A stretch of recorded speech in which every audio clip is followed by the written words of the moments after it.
우리 옆분하고 인사하겠습니다. 반갑습니다.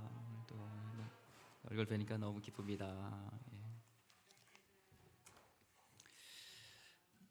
자, 오늘은 하나님은 쓰러진 우리를 다시 일으키심이라는 제목으로 하나님 말씀 같이 나누도록 하겠습니다. 예. 오늘 말씀에 이제 아브라함이 또 다 나오죠. 1절 말씀 보니까 아브라함이 거기서 네게부 땅으로 옮겨가 가데스와 술 사이 그 아래 거류하며 라면서 지금 거류하였다라는 것은 유목민으로 이렇게 나그네로 살았다는 뜻입니다. 그러니까 아브라함은 밤 유목민으로 이렇게 살았고요. 이렇게 완전한 유목민처럼 이렇게 유랑만 하지도 않고 또 유랑하다가 또 머물고 또 머물다가 또 이렇게 떠나가는 한 곳에 이렇게 자리 잡지 못한 거류하였다는 것은 그냥 스테이 뭐예요? 그냥 나그네였다는 것이죠. 예. 특별히 오늘 그랄에 이제 거류하였습니다. 그날에 이제 나그네로 이렇게 머물렀는데 그 땅에 통치하던 사람이 아비멜렉이라는 사람이 통치하고 있었습니다. 당시에 이 나그네는 굉장히 불쌍합니다. 정당한 법적인 대우를 받지 못했고 무고한 학대 타깃이 되던 사람이 나그네였습니다. 그래서 하나님께서는 돌봐야 될 사람을 특별히 나그네를 많이 돌보라고 말씀하셨고 고아와 과부 또 나그네를 불쌍히 여기고 돌보는 것을 주님께서 기뻐하십니다.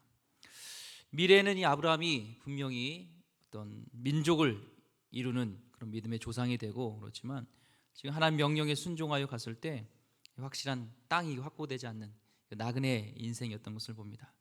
말씀을 붙들고 사는 삶이요 결국에는 그 씨앗에 많은 열매들이 이렇게 맺힐 것을 기대하지만 처음에는 작은 씨앗입니다. 믿음의 눈으로 보는 것처럼 이 아브라함도 지금 나그네 인생 신세지만 하나님 말씀에 붙들고 이렇게 가는 모습을 보게 됩니다. 점차 이 아브라함이 이제 머물면서 이 건속과 이 가축들이 이제 많아졌어요. 가족들도 많아지고 이 가축들도 많아졌는데 당시에는 이제 안전을 위해서 이 국가 간에 또 민족 간에 족속 간에 쌍방에 안전 조약을 체결했습니다. 가장 좋은 안전 조약은 뭐냐면 정략 결혼이죠. 나의 딸과 저쪽 아들과 서로 결혼시키고 내 아들과 저쪽 족장의 아들과 이렇게 결혼시키면서 이 정략 결혼을 통해서 안전을 이렇게 유지할 수 있었는데 아브라함은 자녀가 있어요, 없어요? 자녀가 없죠. 정략 결혼을 할 수가 없습니다.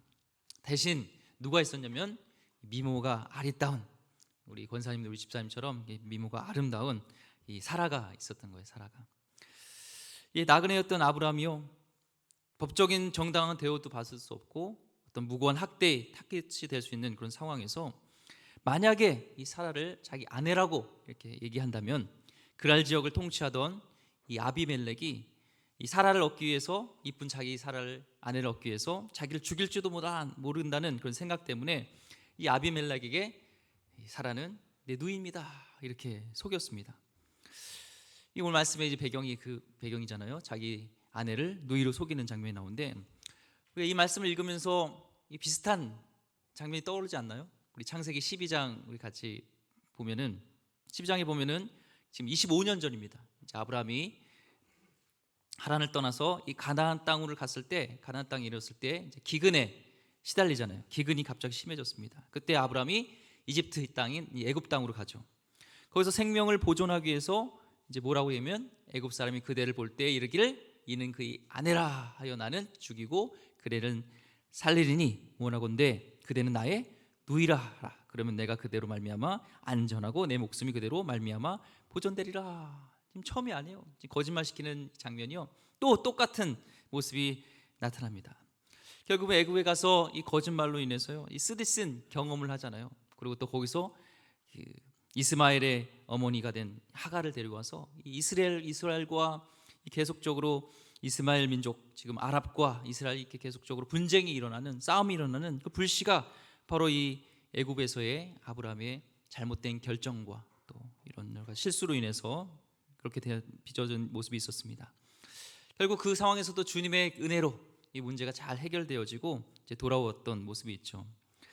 이 첫 번째 실수 위에 이 아브라함은 좀 정신을 좀 차린 것 같습니다. 그래서 조카 롯에게 좋은 땅을 선택하라고 해서 너가 좌하면 난 우하고 넌 우하면 난 좌하겠다 하면서 큰 마음을 보여줬던 이 아브라함의 모습을 또 보게 되고, 실패하여도 아브라함은요 이 하나님의 친구가 되어서 하나님과 대화하고, 또 하나님께서 아브라함 나의 벗이다 할 정도로 같이 이렇게 동행하고 대화하는 성숙한 이 자리도 모습도 있었습니다.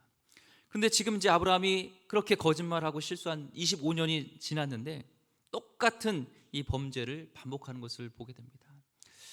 이걸 통해서요 우리는 아무리 영적으로 성숙한 듯 보여도요 이 사람들은 다 누구나 넘어질 가능성이 있다는 것을 보게 됩니다. 우리 저나 또 성도님이나 또 영적으로 뭐 기도를 많이 하거나 목사나 또 장로님이나 뭐 우린 다 죄악의 유로부터 자유롭지 못한다는 것을 오늘 아브라함을 통해서도 알 수 있습니다. 이 하나님을 지극히 사랑했던 다윗도 그렇잖아요. 하나님께서 내 마음에 합한 자다 했던 이 다윗도요 한순간에 우리의 아내를 딱 범함으로 그 엄청난 대가를 지불해야 되는 그 결과를 초래하게 됩니다. 죄는 우리가 잘못하는 행동을 생각합니다. 죄라는 것은 우리 잘못된 행동, 그릇된 행동 이렇게 얘기하지만 성경에서 근본적인 죄는요 하나님이 아닌 내가 주인 되는 것, 왕자의 자리를 내가 차지하는 것을 근본적인 죄라고 얘기해요. 그러니까 sin과 있고 sins가 있습니다. 영어로 죄는 sin이잖아요. 그리고 sins는 죄들. 그러니까 sin 근본적인 내가 주인 되려고 했던 것, 여기에 근본적인 sin 죄가 있고 거기서 따르는 이 행동들의 죄악들이 이게 나타나는 거예요. sin 성경적인 것에는 세상 사람은 행위 이거에 대한 그릇된 것들을 얘기하지만 성경에서 말하는 진짜 죄는 내가 주인 되는 겁니다. 이 선악과 사건을 보면 알죠? 에덴 동산에 다 실과를 다 먹을 수 있고 다 마음껏 다스릴 수 있었는데 딱 하나 뭐예요? 선악과. 에덴 중앙에 있었던 그 선악과를 먹지 말라는 이유는 거기에 주권이 있는 겁니다. 왕권이 있는 겁니다. 그걸 보면서 나의 주인은 왕이다. 하나님이다. 진짜 주인은 하나님이다. 다 다스릴 수 있지만 우리는 하나님의 지배에 있다. 이것을 알아야 되는 건데 그것을 인정하지 않고 이 아담이 그 선악과를 먹었던 그 공통적인 가장 핵심적인 죄는 바로 내가 하나님처럼 되려고 했던 거예요. 내가 하나님처럼 그걸 먹으면서 하나님처럼 되려고 했고 그것이 진짜 죄라는 것이죠. 다윗은요 자신이 왕이지만 항상 진짜 왕은 하나님을 의식했어요. 내가 이스라엘 다스리는 왕이지만 진짜의 나의 왕은 우리의 왕은 하나님이라는 것을 늘 인정해서 하나님께서는 내 마음에 합한 왕이다, 내 마음에 합한 자다 얘기를 들었습니다. 전쟁에 나갈 때 어떻게 했어요? 자기가 왕이기 때문에 마음대로 결정할 수 있습니다. 그런데 진짜 왕은 하나님이시기 때문에 하나님 이 전쟁에 나갈까요? 하나님 올라갈까요? 말까요? 항상 이렇게 물었어요. 그런데 이제는 그렇게 하지 않은 적이 있습니다. 그게 언제죠? 밧세바 목욕하는 것을 이렇게 봤어요. 그랬을 때 평상시 하나님을 왕으로 인정했던 그 다윗이라면 하나님 어떻게 할까요? 그랬겠죠. 만약 하나님 물어봤으면 뭐라고 했을까요? 고개 돌려 했겠죠. 근데 다윗은 거기에 내가 주인 되려고 내가 결정한 것, 내가 뜻대로 하려는 것들, 하나님을 배제시켰던 것, 거기에서 죄들이 행동이 이제 죄된 것들이 나온 것입니다. 그를 다윗을 타락시켰습니다. 이제 아브라함도 마찬가지입니다. 똑같이 지금 하나님께 묻지 않는 것이죠. 내가 주인 된 것 묻지 않는 것은요 내 뜻대로 하고 싶은 거예요. 간섭받고 싶지 않다는 거예요. 이게 진짜 죄라는 것입니다. 오늘도 우리 삶 가운데 다시 한번 돌아보길 원합니다. 나의 행동들을 돌아보기 전에 나의 왕이 나의 주인이 누구인지를 돌아보면서 그 근본적인 내 뜻대로 하려던 것들을 내려놓으시기 바랍니다. 오늘 아브라함처럼 그로 인해서 누이를, 자기의 아내를 누이라고 속였던, 하나님께 묻지 않았던 행동처럼 그러지 마시고 하나님께 주권을 인정하시기 바랍니다. 이 아브라함은요 이제 아비멜렉에 이렇게 말합니다. 12절에 하나님께 묻지도 않습니다. 또 그는 정말로 나의 이복 누이로서 내 아내가 되었음이니라. 이 사라가요 자신의 이복 누이라는 말은 이 사실이에요. 엄마가 달라요. 배가 다른 이복 누이는 사실입니다. 그런데 진실은 아니에요. 지금 진실은 사라는 더 이상 누이가 아니고 뭐예요? 아브라함의 아내라는 거예요. 내 아내라는 것이 진실이죠. 이 아브라함을 보면서요, 하나님의 시험인 이 신앙인의 양심 기준에 이 함량 미달인 아브라함을 봅니다. 우리는 믿음의 조상, 신앙의 조상 이렇게 얘기하지만, 신앙의 조상이라고 얘기하지만 아브라함의 이 실수조차도 지금 이 모습을 다 적나라하게 다 공개해요. 다윗의 그런 연약한 모습 다 하면서 인간의 우리의 구원은 전적으로 하나님의 은혜이지 우리의 어떤 선함과 우리 행위가 아니라는 것을 다시 한번 보여줍니다. 우리가 구원받는 것 하나님의 은혜인 줄 믿습니다. 이 13절에 보니까요, 하나님이 나를 내 아버지의 집을 떠나 두루 다니게 하실 때에 내가 아내에게 말하기를 이후로 우리의 가는 곳마다 그대는 나를 그대의 오라비라 하라. 이것이 그대가 내게 베풀 은혜라 하였노라. 지금 이 아비멜렉에게 이렇게 속이기 전에요, 진실을 얘기하기 전에 이미 짰어요. 입 맞췄어요. 아브라함과 사라는요, 야, 우리가 위험한 일 만날 때마다 거짓말하자고 의논하는 거예요. 이 부분에 있어서 이 강중인 목사님은 아브라함과 사라의 제한구역 이렇게 얘기합니다. 아브라함과 사라의 제한구역, 이게 무슨 말이냐면 두 사람만의 지역이 있는데 그것은 누구도 침범할 수 없는 그 은밀한 지역, 이 지역에는 하나님도 출입이 안 된다는 거예요.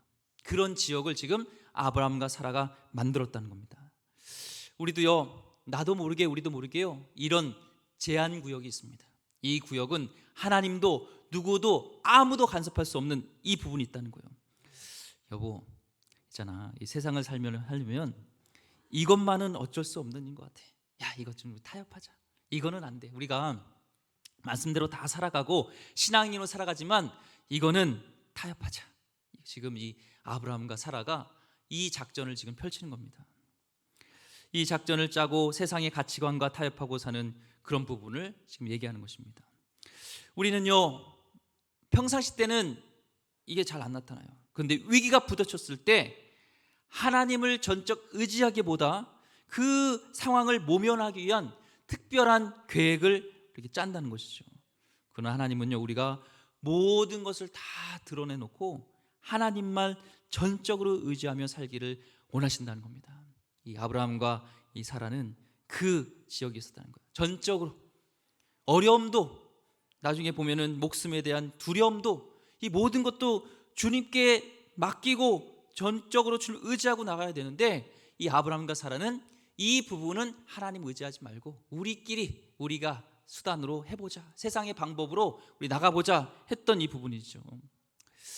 이 나들목 교회를 담임하시는 우리 김용국 목사님 계십니다. 그분이 이제 주일 설교를 안 하실 때는 건강하고 정평이 난 이 교회들을 탐방을 하셨어요. 근데 그렇게 탐방을 오랫동안 하시다가 이제 어느 계기가 있어서 그 일을 중단했습니다. 그만뒀습니다. 그 이유가 이제 한 번은 이제 강해 설교로 유명한 이 교회를 이제 방문하게 됐어요. 찾아가게 되는데 예배 시간이 되니까 사람들이 그 시간에 맞춰서 막 밀물 몰리듯이, 막 밀물이 몰 들어오듯이 성도님들이 막 들어와서 입장했습니다. 굉장히 감동적이었고, 또 목사님의 설교도 굉장히 진실하고 정갈한 메시지로 이렇게 큰 도전을 받았는데요. 근데 예배를 딱 마치고 나니까 그냥 썰물 나가듯이 성도들이 싹 빠져나가는 거예요. 이분들이 주일에 예배를 드리러 오는데 정말 교회라 불리는 그 예배당에 밀물처럼 들어왔다가 이 썰물처럼 빠져나가는구나. 좋은 설교를 듣기 위해서라면 인터넷을 통해서도 얼마든지 우린 들을 수 있는데, 하지만 그 교회가 어떤 공동체인지, 어떤 공동체 특성을 가지고 있는지는 이 주일 예배 한 번만으로는 알아채기 어렵다는 사실을 깨닫고 그 탐방을 멈추게 됐습니다. 오늘날 교회의 이 모습이요, 이름만 공동체일 뿐 각각 개개인의 신앙생활을 하는 조직이나 단체 또는 공간이 되어버린 것이 있는 것 같습니다. 단지 우리가 공동체에 소속하는 것이, 오늘 예배드리러 오는 것이 내 문제 해결받기 위해 예배드리러 오는 그런 모습, 그러나 교회의 모습은요, 우리가 하나님 나라를 꿈꾸는 그런 공동체여야 됩니다. 하나님 나라의 주권은 하나님이고요, 세상의 신을 버리고 세상의 가치관을 버리고 주님께로 돌아와 주님의 주권에 무릎 꿇고 예수님을 정말 나의 주로 고백하는 그런 공동체가 될 줄 믿습니다.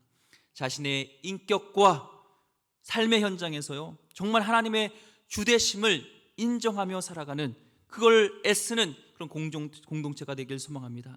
삶의 현장에서 이 삶의 주인이 하나님 주되심을 드러낼 때요, 우리 손해가 되더라도 죽더라도 우리는 하나님 나라를 통치하는, 하나님의 통치를 꿈꾸며 사는 정말 성도님 되기를 소망합니다. 이 아브라함처럼, 이 사라처럼 이 부분만은 주님께서 주인 되시면 안 됩니다 라는 그런 제한 구역을 과감하게 탈피하고, 우리 삶 가운데 모든 것들 가운데 내가 손해 볼지라도, 내가 죽을지라도 이 부분도 다 주님 것입니다 라는 하나님의 주권을 선포하는, 하나님 나라를 꿈꾸는 공동체 되기를 간절히 소망합니다. 이 무서운 것은요, 이 아브라함의 죄가 이 자손에게, 자녀에게 흘러갔다는 거예요. 죄악의 뿌리를 빨리 뽑지 않으면 이것이 자손대대로 연결되는데요, 오늘 이 그랄 땅에서 아브라함이 자기의 아내를 누이라고 속였잖아요. 진실을 얘기하지 않았는데요, 그의 이제 아들이었던 이삭이요, 창세기 26장 6절 7절에 그랄에 거주하면서 똑같은 행동을 합니다. 똑같은 모습이 있습니다. 그 사람들이 이제 그의 이제 6절 7절 보니까요, 그랄에 거주했는데 그곳 사람들이 그의 아내에게 대하여 물으매 그가 말하기를 그는 내 누이라 하였으니 리브가는 보기에 아리따움으로 그곳 백성이 리브가로 말미암아 자기를 죽일까 하여 그는 내 아내라 하기를 두려워함이었더라. 이 자기 아내가 이쁘면 다 누이래요. 오늘 우리 이쁘면 다 누이라고 할까요?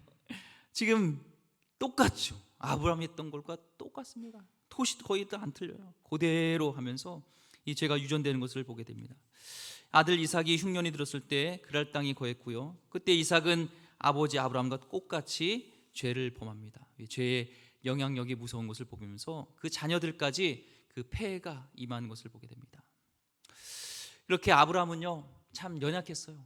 그렇죠? 믿음의 조상이라고 얘기하지만 사실 우리가 이렇게 하나하나 따져보니까 아브라함의 연약함, 하나님 아브라함의 죄가 있음에도 불구하고 우리가 뭘 붙잡아야 되면 이 하나님의 은혜는 계속 흘러간다는 거예요. 하나님의 약속은 멈추지 않고 계속 흘러간다는 겁니다. 아비멜렉이 사라를 취하려고 하는 날 이 하나님이 아비멜렉에 나타났어요. 아브라함은 속였는데 이 하나님이 아비멜렉에 나타나서 그 사라 때문에 너가 죽을 것이다 하면서 사실을 이제 말씀하십니다. 3절과 5절 말씀 오늘 읽었던 말씀인데요, 한번 보겠습니다. 그 밤에 하나님이 아비멜렉에게 현몽하시고 그에게 이르시되 내가 데려간 이 여인으로 말미암아 내가 죽으리니 그는 남편에 있는 여자임이라. 아비멜렉이 그 여인을 가까이 하지 아니하였으므로 그가 대답하되 주여 주께서 의로운 백성도 멸하시나이까. 여기서 아비멜렉이 주여 주께서 의로운 백성도 멸하시나이까 이렇게 질문하는 거 봐서 이 아비멜렉과 그 백성이 이 아브라함의 범죄 때문에 공경에 처할 뻔한 것을 볼 수가 있었죠. 결국 아브라함이 이제 이 사실을 알고 아비멜렉을 부릅니다. 그리고 말합니다. 9절과 10절 말씀입니다. 아비멜렉이 아브라함을 불러서 그에게 이르되 내가 어찌하여 우리에게 이렇게 하느냐 내가 무슨 죄를 내게 범하였기에 내가 나와 내 나라가 큰 죄에 빠질 뻔하게 하느냐 내가 합당하지 아니하니를 내게 행하였도다 하고 아비멜렉이 또 아브라함에게 이르되 내가 무슨 뜻으로 이렇게 하였느냐, 지금 왜 이렇게 했어 하면서 아비멜렉이 이제 꿈에 하나님의 음성을 듣고 아브라함을 불러서 지금 따지고 있습니다. 이 아브라함이 이제 대답하는데요, 11절 말씀 보세요. 아브라함이 이르되 이곳에서는 하나님을 두려워함이 없으니 내 아내로 말미암아 사람들이 나를 죽일까 생각하였습니다. 참 아이러니하지 않습니까? 하나님이 선택한, 하나님을 믿는 그런 아브라함은요 하나님을 두려워하지 않고 사람을 두려워해요. 그래서 나를 죽일까 생각하였다는 거예요. 하나님보다 나를 죽일 그 사람들을 두려워했는데요, 이 아비멜렉은 하나님을 두려워함으로 하나님께서 꿈에 나타난 그걸 두려워해서 지금 그 길을 바로 잡아가려는 것을 보게 됩니다. 하나님을 크게 봐야 됩니다. 사람을 크게 보면요, 환경을 크게 보면 우리는 잘못된 길을 갑니다. 하지만 하나님을 두려워하고 하나님을 크게 볼 때는 우리가 바르게 갈 줄 믿습니다. 이 아브라함은 지금 하나님보다 이 사람을 크게 봤습니다. 우리가 계속적으로 보는 것은요, 오늘 이 아브라함의 연약함과 아브라함의 그런 죄보다도 계속적으로 흘러가는 하나님의 은혜를 우리가 더욱더 살펴보러 갑니다. 아브라함에게 이름에도 불구하고 연약함에도 불구하고 지금 은혜를 주시는 하나님을 발견하게 되는데요. 어떤 은혜였냐? 아브라함의 연약함에도 우리를 위해 위기 중에서 보호하시는 하나님의 은혜를 보게 되는데요. 3절 말씀에 보니까 그 밤에 하나님이 아비멜렉에 현몽하시고 그에게 이르시되 내가 데려간 이 여인으로 말미암아 내가 죽으리니 그의 남편이 있는 여자임이라 하면서 그의 연약함으로 인해서, 그의 거짓말로 인해서, 죄됨으로 인해서 지금 사라가 또 아브라함에게 위기가 닥쳤는데도 하나님은 이 사라를 이렇게 보호하십니다. 아비멜렉 꿈에 나타나서 사라를 가까이 하지 못하도록, 아비멜렉의 부인될 뻔한 이 사라를 가까이 하지 못하도록 아비멜렉 꿈에 나타나서 경고하시는, 이렇게 우리의 위기 중에서도 연약함에도 보호하시는 하나님의 은혜를 우리가 경험하게 됩니다. 우리 하나님은 우리 연약함에도 불구하고요, 또한 우리 위기 속에서도 우리는 어떤 위기인지 잘 모르지만 우리 하나님은 보호하시고 우리에게 은혜를 주시는 하나님이신 줄 믿습니다.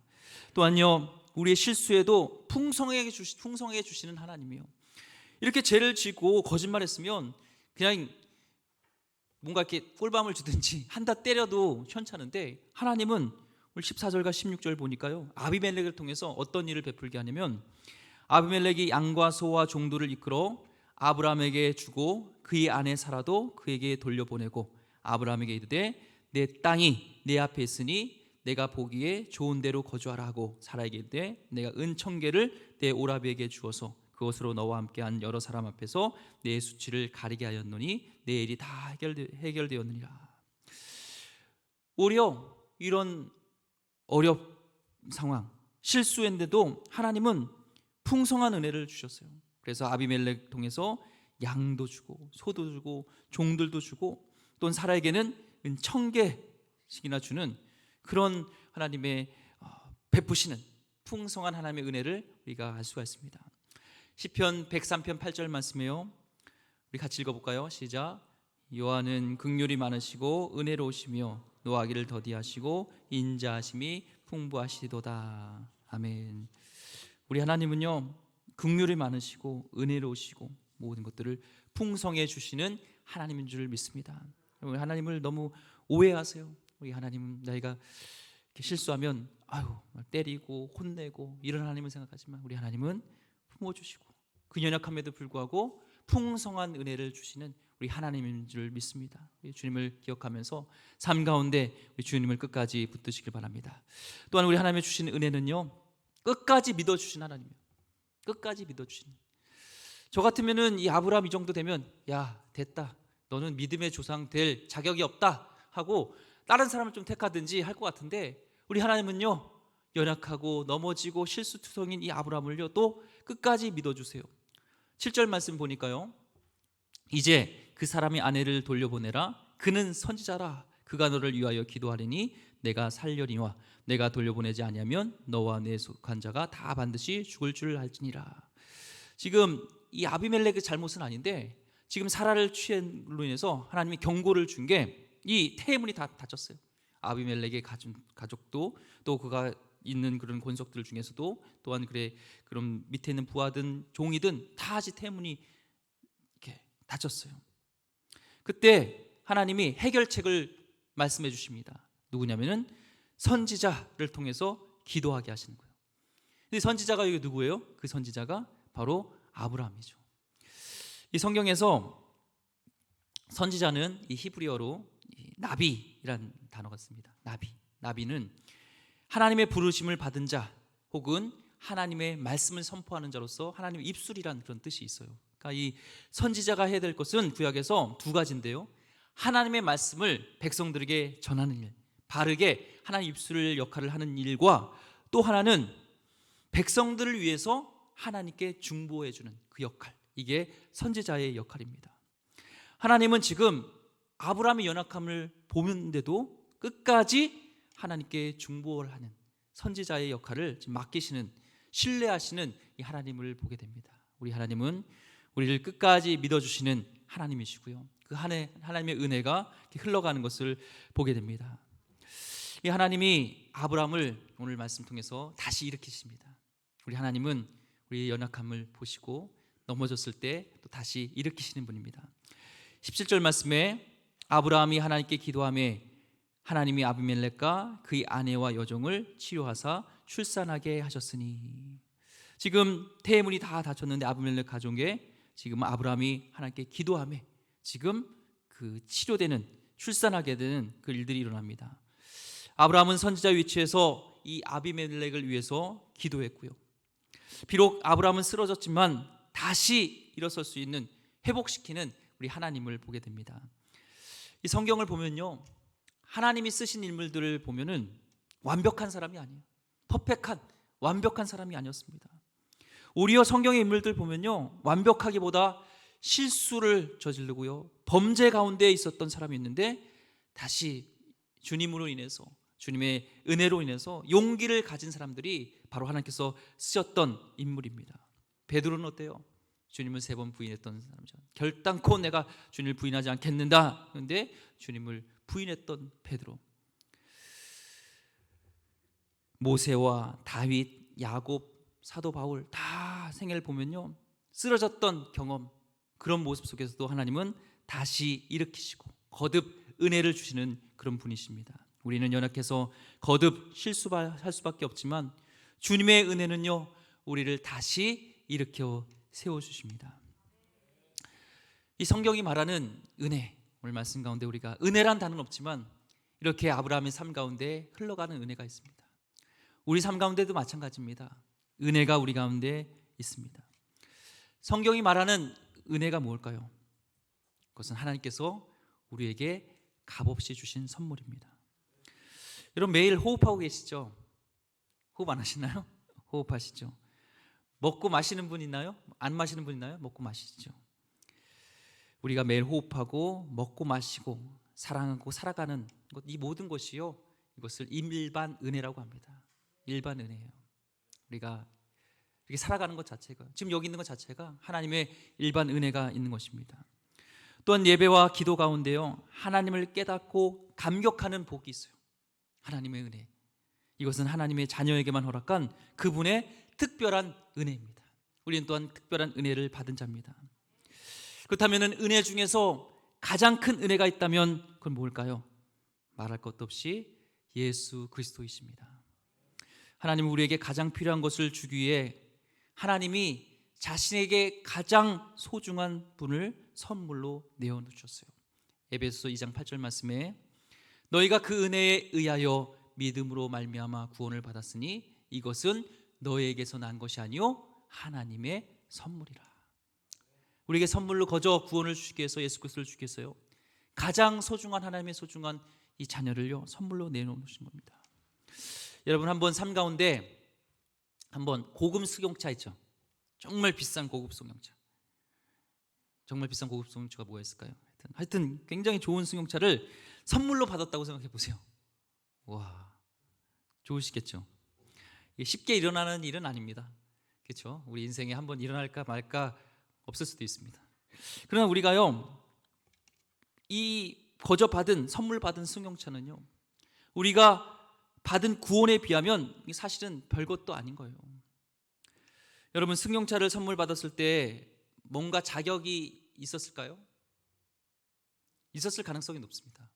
왜냐하면 거저 주는 경우는 없어요. 길 가다가 옛다 자동차 받아라 이런 사람 없습니다. 옛다 자동차 할부로 받아라 이런 건 있죠. 할부로. 예를 들면요, 자식이 선물을 줬다면 분명히 자식을 키워준 자격이 있었기 때문에 그런 것 되고요, 지인으로부터 선물을 받았다면 뭔가 그에게 고마운 마음을 이렇게 고맙게 할 수 있었던 뭔가 그런 행위가 있었기 때문에 그렇습니다. 분명 자격이 있었던 것이죠. 그냥 주지는 않습니다. 근데 구원은 다릅니다. 우리가 받을 자격이 있는 사람은 아무도 없습니다. 아브라함과 같이 우리는요, 하나님의 구원의 대상에 들어갈 수가 없어요. 완벽하지 않기 때문에. 정말 하나님의 그런 모든 의를 이룰 수 있는 하나님의 율법을 다 완성시키는 그런 사람 여기에 아무도 없습니다. 있나요? 아무도 없죠. 아브라함처럼 우리는 연약합니다. 아브라함의 모습이요, 바로 우리의 모습입니다. 완벽하지 않은 모습, 연약한 모습. 우리가 볼 때 아유 어떻게 자기 아내를 누이라고 소개하지만 우리는 그런 제한된 영역이 있다니까요. 위기가 닥치면 우리의 믿음과 우리의 신앙은, 말씀은 다 온갖 데 없고 내가 왕 돼서 다스리려고 해요. 쾌락이, 나의 욕심이 찼을 때는 다윗처럼요, 하나님 말씀은 귀를 닫고 내 뜻대로 하는 것이 우리 아브라함의 우리 모습처럼 우리의 모습입니다. 자격이 없습니다. 그런데 우리가 선물로 받은 이 자동차를 보았을 때 감격에 막 차였잖아요. 와, 좋은 차를 보다가 이 트렁크를 열었는데 그 트렁크에 고급 공구함을 발견한 거예요. 트렁크에서요. 그 공구함의 마음을 빼앗기는 사람이 있을까요? 자동차보다? 아니겠죠. 공구함이든 오디오든 여러 자동차 부가장치 아무리 좋은 게 있더라도요, 그 자동차의 그것은 액세서리입니다. 액세서리에 불과해요. 그 액세서리에 마음을 빼앗겨서 차를 거들떠보는 사람은, 보지 않는 사람은 없습니다. 왜요? 진짜 중요한 것은 그 고급 차니까요. 근데요, 사실 많은 그리스도인들이요, 예수 그리스도를 더 알아가려고 하지 않고요, 내 자신이 필요한 것들만 하나님께 구하는 이유는 선물의 본체이자 은혜의 근본이신 예수 그리스도를 우리는 제대로 모르기 때문에 그렇습니다. 그 아들을 우리에게 아끼지 않고 내주신 이가 이 모든 것을 우리에게 선물로 주시지 않겠냐는 바울의 고백이 진짜입니다. 로마서 8장 32절 말씀처럼 자기 아들을 아끼지 아니하시고 우리 모든 사람을 위하여 내주신 이가 어찌 그 아들과 함께 모든 것을 우리에게 주시지 아니하겠냐. 이것은요, 절대 과장이 아니었습니다. 죽었던 우리가 예수 그리스도로 말미암아 그분 안에서 그분과 함께 살아나고 변화되며 우리는 마지막에 하나님 나라를 상속받을 것을 우리에게 약속해 주셨습니다.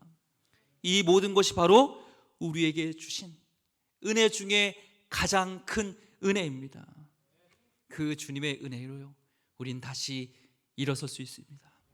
범죄한 우리를요 일으키고도 남으시는 하나님의 은혜가 여기에 있습니다.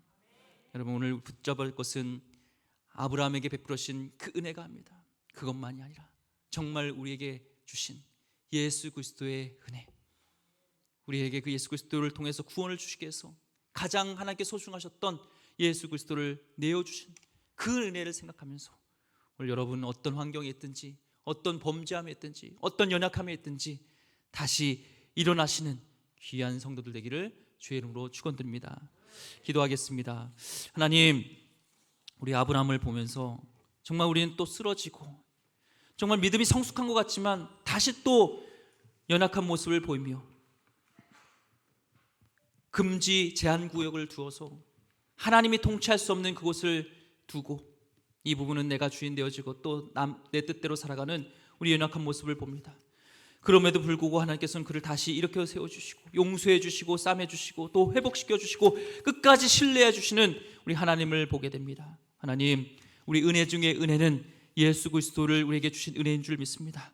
예수 그리스도 통해서 주신 그 구원의 은혜를 다시 생각하면서 그 자녀를 주신 하나님께서 이보다 하는 것을 주시지 않겠냐는 그 말씀을 의지하면서 정말 주님을 붙들고 나가는, 정말 주님을 정말 사랑하는 귀한 백성들 되게 하여 주시옵소서. 우리 하나님 나라에 상속받을 존재인 것을 믿으면서 어떤 상황에 있어도 우리 다시 일어날 수 있도록 주님 역사하여 주시옵소서. 귀하신 예수 그리스도 이름으로 기도드립니다. 아멘.